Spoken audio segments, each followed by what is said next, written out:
दोस्तों नमस्ते, मैं सुशील कुलकर्णी, आप देख रहे हैं एनालाइजर न्यूज हिंदी। दोस्तों, महाराष्ट्र में 3 घटनाएं ऐसी हुई है जिसका जिक्र करना मुझे आवश्यक हो गया है। दक्षिण कोरिया से आई हुई एक यूट्यूबर जो व्लॉग बनाती है अपने टूर पर, वो यूट्यूबर का नाम था हेजॉक पार्क, और वो मुंबई में आई और मुंबई में आने के बाद वो अपना कैमरा ऑन करके वीडियो बनाने लगी। तब मुंबई में 2 बच्चे उसे छेड़ने लगे, उसको टच करने की कोशिश करने लगे, उसका हाथ पकड़ने लगे, उसे खींचकर उसे किस करने की कोशिश भी उन्होंने की। जरा वीडियो आप देख लीजिए।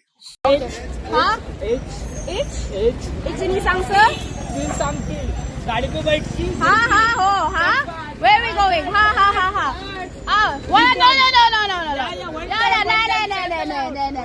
I'm scared. I'm dressed. Hi. Tomorrow. Wall.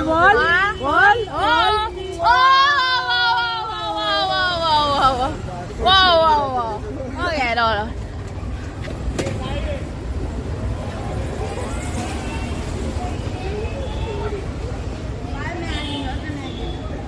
What the fuck?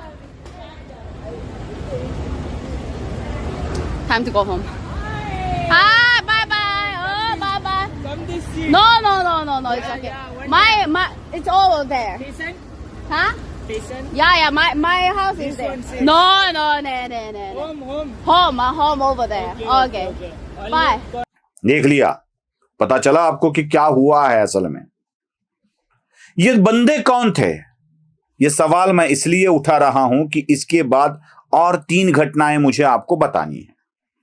इसमें एक समानता आपको मिलेगी, एक समानता। मुझे सवाल पूछा जाता है कि आप ऐसी समानताएं दिखाकर साबित क्या करना चाहते हो।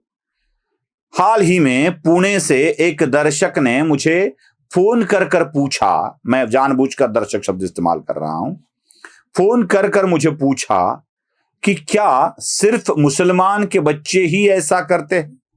क्या हिंदू के बच्चों ने हिंदू स्त्रियों पर अत्याचार नहीं किए हैं?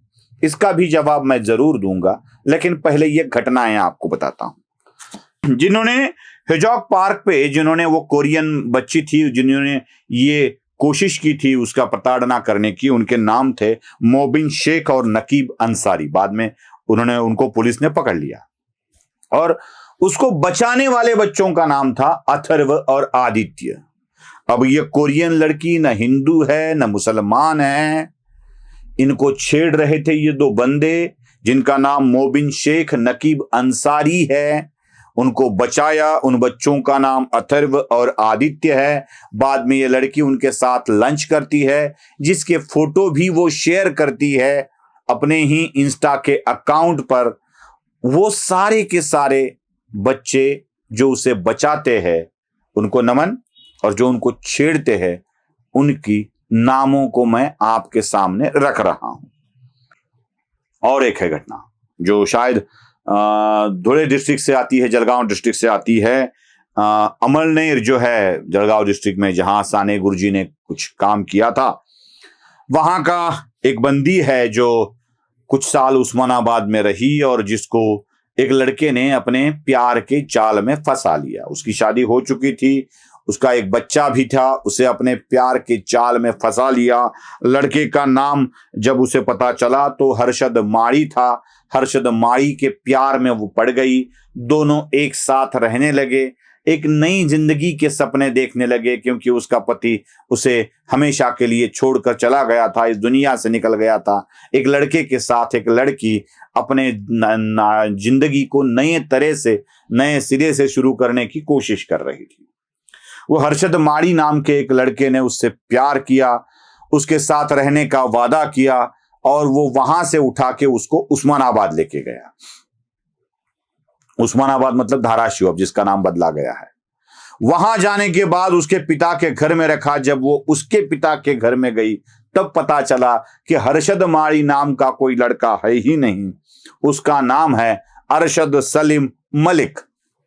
अरशद मलिक का हर्षद माड़ी हो गया और अरशद मलिक ने उसको अपने बाप के पास रख दिया। उसके बाप का नाम है सलीम बशीर मलिक।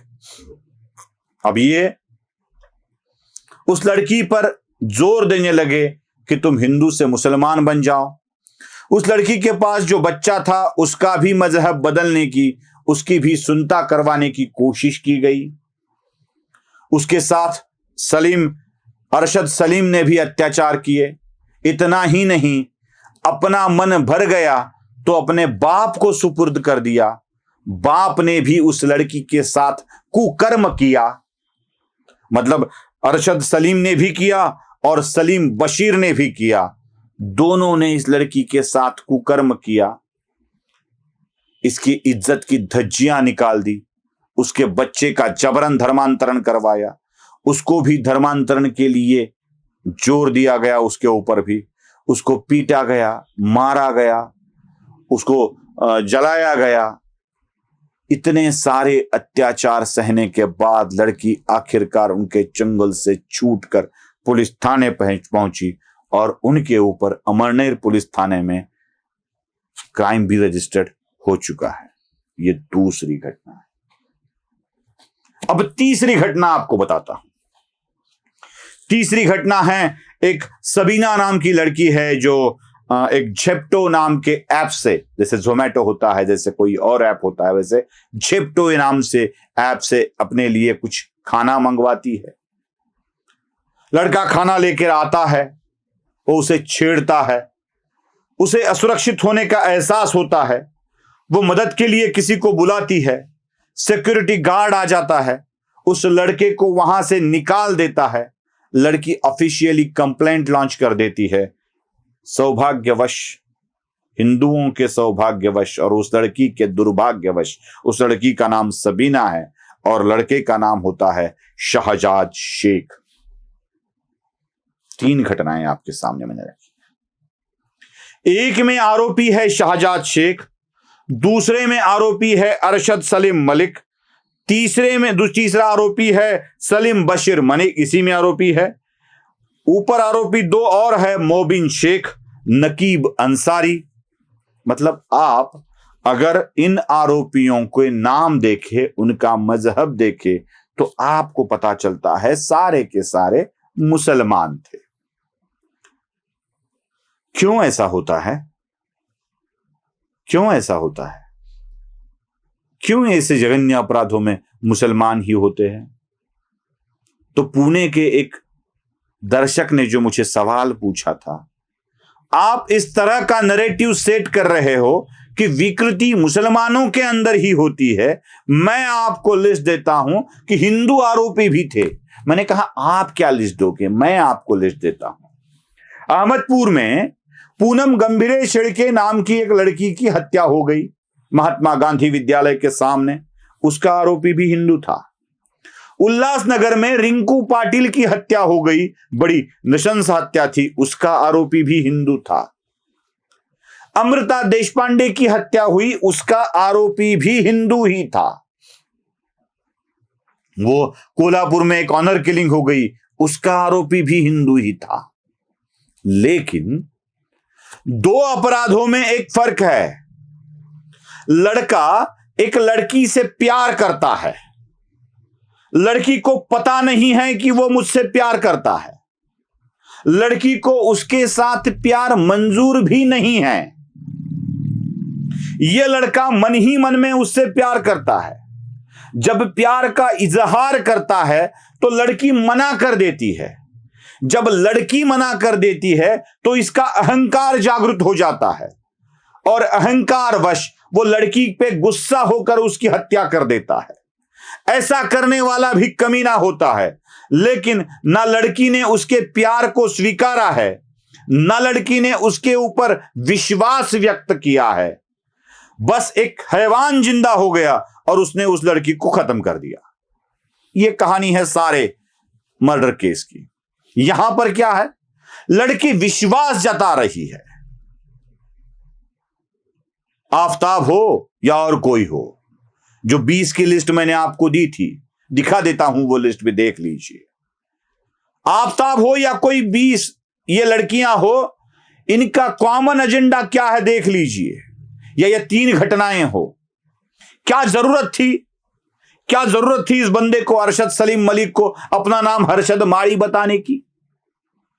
नाम छिपाया, धर्म मजहब छिपाया, हिंदू नाम ले लिया और हिंदू लड़की को फंसाया, खुद तो इस्तेमाल किया ही किया, अपने बाप की अय्याशी के लिए छोड़ दिया।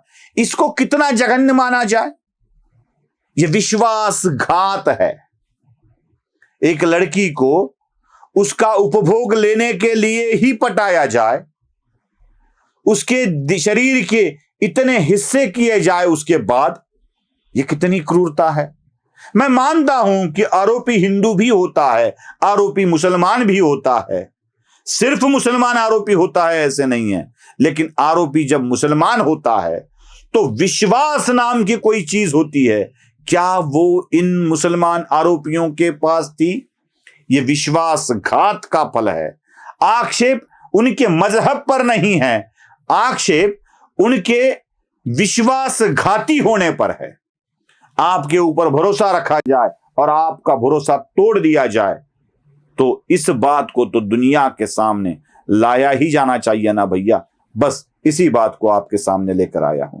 पसंद आए तो लाइक करो, शेयर करो, सब्सक्राइब करो और इस विषय पर आपकी कमेंट जरूर नीचे दो। नमस्ते।